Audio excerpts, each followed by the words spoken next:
Hello, good day and welcome. I will be answering JAMB 2014 Mathematics Past Question 50. A number is chosen at random from 10 to 30, both inclusive. What is the probability that the number is divisible by 3? Now, it says from 10 to 30, both inclusive. So, that means the total number that we're looking at here is equal to 21. Because number, if you count from 10, that's 10 inclusive to 30 with 30 inclusive, you have 21 numbers in total. Now let's look at the numbers divisible by 3.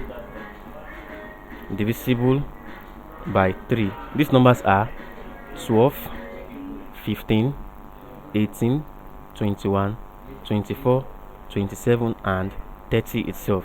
So let's count them. That is 1, 2, 3, 4, 5, 6, 7. So 7 numbers.